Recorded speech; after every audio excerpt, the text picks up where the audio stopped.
Donc, bonsoir et bienvenue à l'EBCRS, où on va encore une fois parler de la réalité de la création de Dieu versus la théorie de l'évolution. Donc, on va parler vraiment de la planète, là, on va parler encore des dinosaures, bien évidemment, et on s'en va tranquillement vers le sujet de l'ère glaciaire. Donc, on a parlé de ça la semaine passée, on a parlé de la théorie de l'évolution, on parlait de mettre le clou dans le cercueil de la théorie de l'évolution, déjà avec l'histoire qu'on a parlé des dragons concernant les dinosaures, et si jamais on pouvait déterminer que les légendes nombreuses de façon internationale, sur plusieurs âges, des dragons s'associaient aux dinosaures, eh bien, la théorie de l'évolution des espèces, ça serait nulle et caduque. Eh bien, c'est le cas. On a vu qu'on a suffisamment de matériel pour être convaincu de ces dernières données.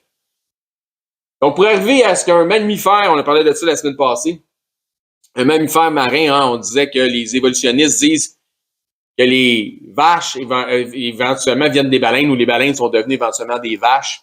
Donc, pour arriver à ce qu'un mammifère marin donne éventuellement naissance à ce qui deviendra un mammifère terrestre, on doit supposer les éléments suivants. Donc, il y a plusieurs. On ne peut pas arriver à ce résultat-là sans faire un paquet de suppositions. Et si on parle de suppositions, on est dans la théorie, là. On est dans le conte de fées, on n'a pas de preuves, c'est pas une réalité à ce moment-là. Donc, c'est pourquoi que dans la comparaison évolutionniste, notre bonhomme a un nez de Pinocchio ici, là. Donc, on doit supposer un nombre important de dérives génétiques. Donc, pour arriver qu'une vache, qu'une baleine, devienne une vache, tu imagines les dérives génétiques. Un nombre important de mutations comment qu'à un moment donné, tu sais, la baleine est devenue la vache? Un nombre important de causes aléatoires imprévisibles. Donc, ça fait beaucoup de choses à supposer. Un processus biologique de dérive des espèces d'origine. Donc, de la baleine à la vache, éventuellement, t'imagines. On doit supposer un autre paquet d'autres trucs, comme un nombre important d'interfécondité. Il faut que ça soit interfécondité à un moment donné pendant un certain temps.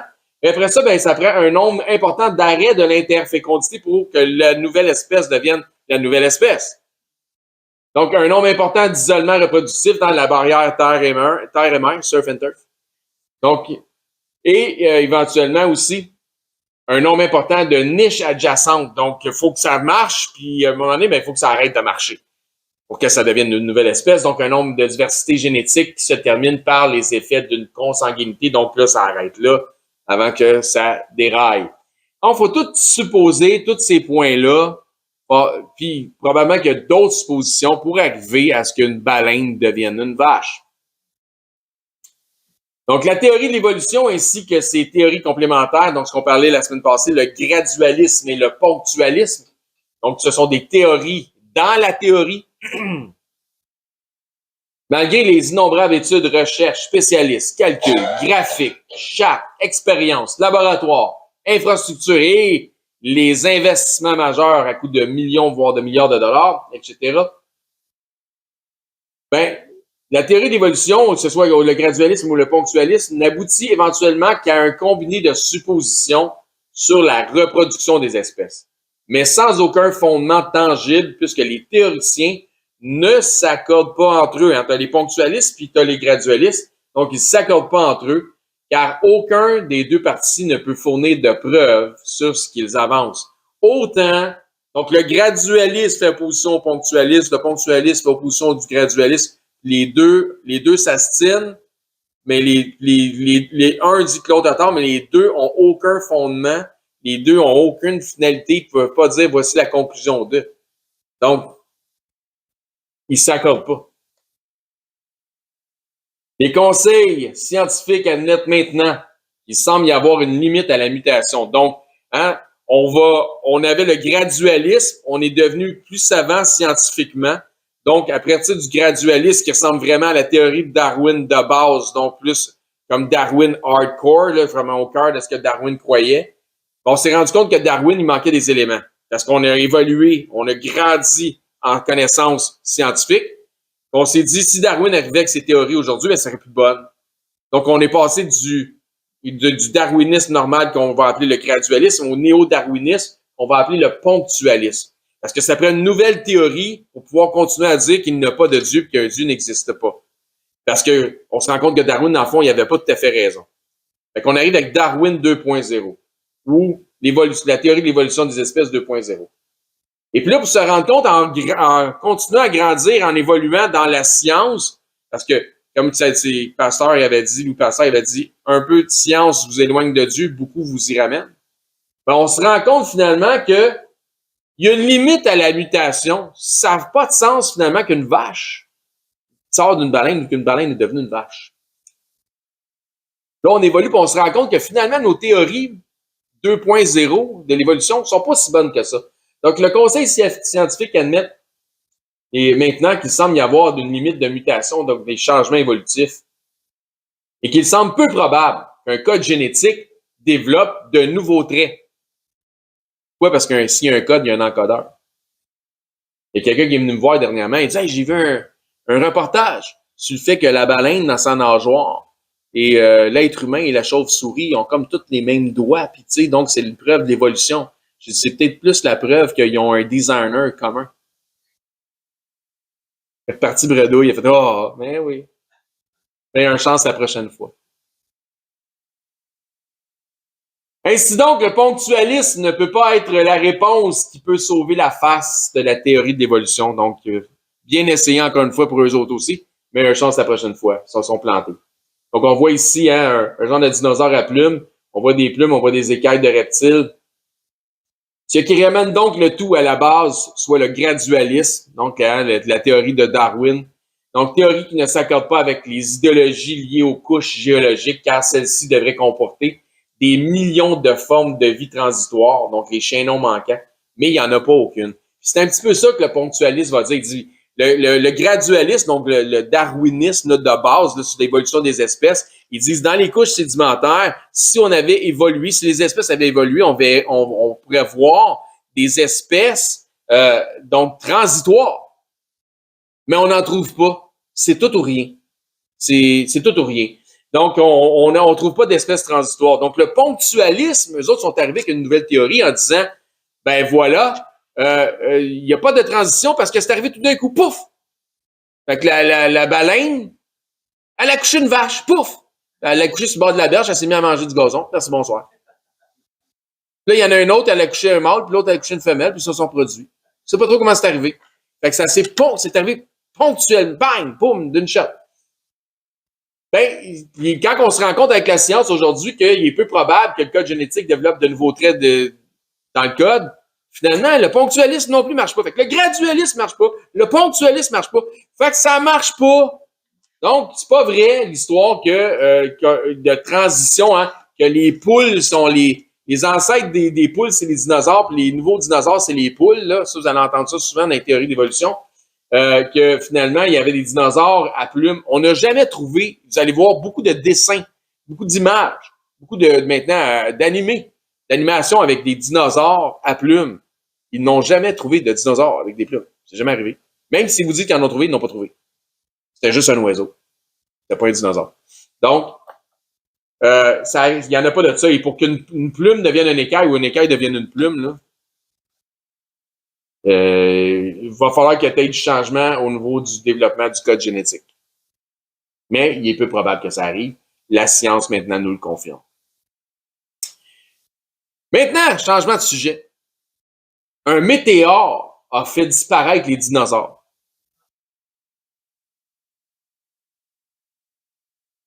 Vraiment? Est-ce qu'un météore est responsable de la disparition des dinosaures? Oui, oui et non. Ça dépend comme qui l'explique, comment tu l'expliques. Regardez, c'est ici, vous voyez un cratère de météore ici? Voyez-vous ici, il y a un centre d'observation? Voyez-vous? Ils sont chanceux, ils tombent juste à côté. Non, mais le météore, il est tombé juste à côté du centre d'observation. Et il a failli tomber sa bâtisse. Il y en a qui vont empoigner en s'en allant chez eux. Un météore a fait disparaître des dinosaures!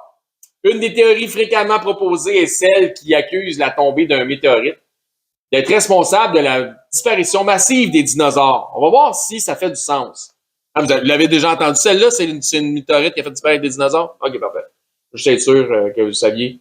Donc, la théorie propose qu'il y a plus ou moins 66 millions d'années. Un météorite, encore une fois, quand tu mets bien des années, tu peux dire n'importe quoi. Un météorite d'un diamètre de 10,6 km à 80,9 km, donc 70 km de marge d'erreur. Hein? C'est pas rien. C'est pas rien, mais il y a 66 millions d'années de ça. Hein? Ayant laissé un cratère d'environ 180 km serait la cause de la disparition des massifs des dinosaures. Donc, vous savez, 180 km, c'est à peu près d'ici à Québec. Si tu regardes le monde, tu regardes la distance entre Montréal et Québec, c'est-tu bien, bien impressionnant? Pas tant. Pas tant. Mais mettons qu'il y aurait eu un cratère de 180 km. On ne sait pas. Mais qu'il y ait un consensus parmi la communauté scientifique au sujet de la chute d'un corps céleste à l'origine d'un impact. Ça, on ne s'assinera pas là-dessus. On en a des preuves. Cependant, le scénario proposé qui identifie le tout comme étant responsable d'une crise meurtrière du Crétacé tertiaire, ben ça l'est moins. Donc, tu peux dire qu'il y a un consensus qu'il y a un météore qui est tombé, mais le consensus sur le fait que c'est ça qui a fait disparaître les dinosaures, et là, c'est une autre histoire. Bien que le tout soit couramment proposé au public comme étant une certitude, hein, on vous dira pas on pense que, on va vous dire on sait que, même si on sait pas, parce qu'on n'était pas là pour le savoir. Donc, bien que le tout soit constamment proposé au public comme étant une certitude, la réalité est que le sujet est toujours en débat, car certains, selon leurs calculs et études, arrivent à un écart de 300 000 années entre la chute du météore et la disparition des dinosaures. 100 ans, c'est long. 1000 ans, c'est pas mal long, là. 300 000 ans, là. C'est long, là. C'est un méchant écart. Fait que là, t'as un météore entre 10 et 80 km. Puis, il y a 66 millions d'années, qui a pris 300 000 ans pour faire disparaître les dinosaures. On s'entend-tu qu'il n'y a rien qui fait du sens, là? Il n'y a rien. Il n'y a pas un chiffre qui fait du sens là-dedans. Autrement dit, si les météores et ses dommages collatéraux ont décimé les dinosaures, ceux-ci ont pris 300 000 ans avant d'en ressentir les secousses. Voyons donc. Ça n'a pas de sens. Les pseudo-experts, on va les appeler de même, liés à cette hypothèse, se prémunissent de marges d'erreur si grandes qu'ils devraient simplement en admettre l'incohérence et abandonner le projet. Non, ça fait pas de sens. Trouve-moi d'autres choses, là. Les indices autour du point d'impact suspecté, encore une fois, on n'est pas sûr, dans le nord de la péninsule du Yucatan au Mexique, présentent plusieurs raisons de douter que l'impact fut aussi destructif que le propose la théorie, soit des millions de fois la puissance de la bombe tombée sur Hiroshima. Donc, c'est dans le golfe du Mexique ou dans le golfe de l'Amérique? Le pire, c'est que c'est rendu ça sur Google Earth, hein? Le golfe d'Amérique, là, ils mettent les deux noms, là, c'est déjà fait.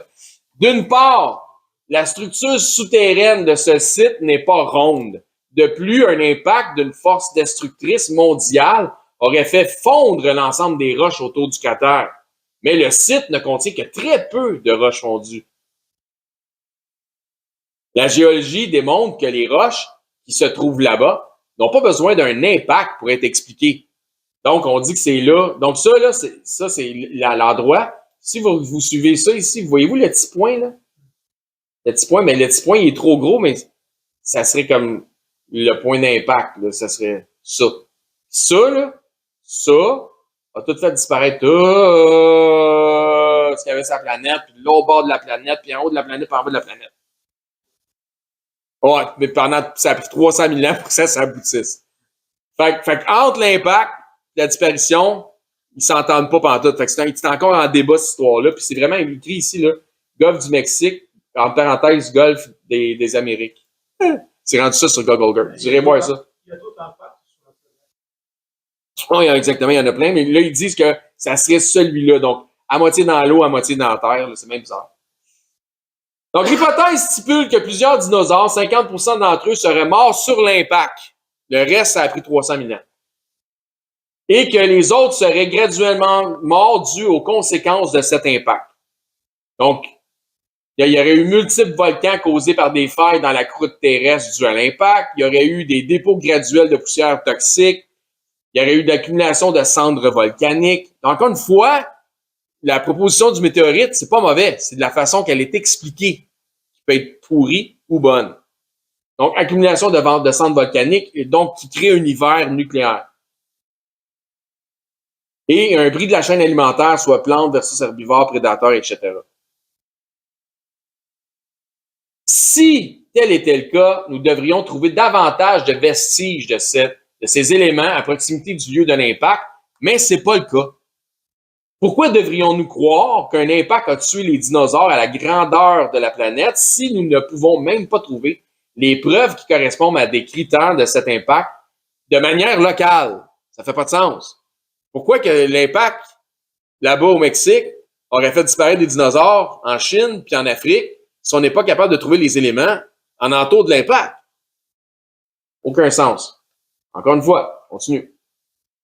Donc, c'est juste question de ne pas prendre ce qu'on nous dit pour du cash sans vérifier.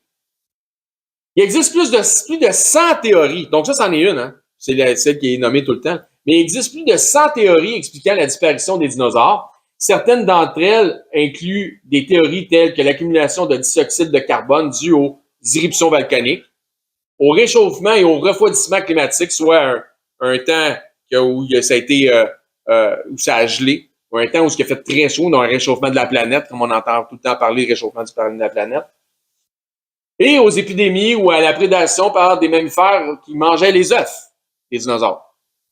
Donc, c'est le combat entre les reptiles et les mammifères.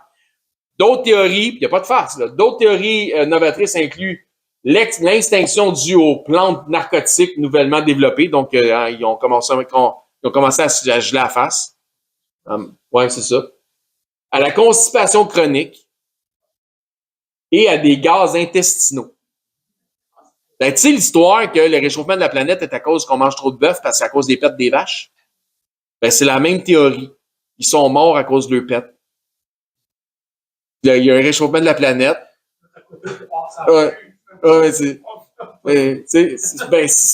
C'est une théorie, là, c'est vrai, là, on en rit, mais c'est vrai.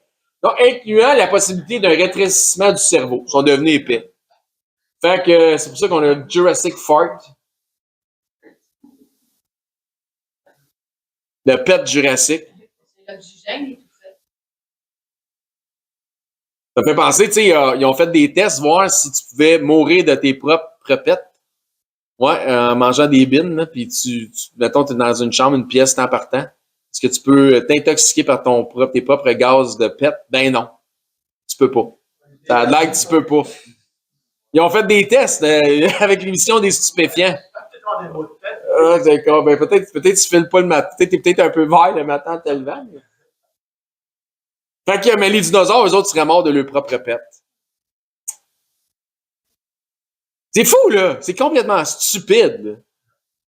Le fait qu'il existe autant de théories différentes, donc plus d'une centaine de théories. Donc, la plus retenue, c'est celle du météore. Le fait qu'il existe plus d'une centaine de théories différentes nous donne à penser que les chercheurs évolutionnistes n'ont pas vraiment de bonnes solutions à cette question. Qu'est-ce qui a fait disparaître des dinosaures? Ils ne savent pas. Ainsi, celle de la tombée d'un météorite leur semble la plus aisée à faire accroire à la population. C'est sûr que c'est pas tout le monde qui va croire qu'ils sont morts à cause de leur pet. Mais un météorite, ça va passer. Toutes les théories séculaires de l'extinction des dinosaures sont confrontées à de nombreux problèmes. Par exemple, si un astéroïde a frappé la Terre et provoqué un hiver nucléaire, comment les plantes, dépendantes de la photosynthèse, ont-elles survécu? Marche pas, hein? Pourquoi les abeilles et les papillons délicats, ou même les amphibiens comme les grenouilles, qui sont sensibles vraiment, et les salamandres ont-ils survécu?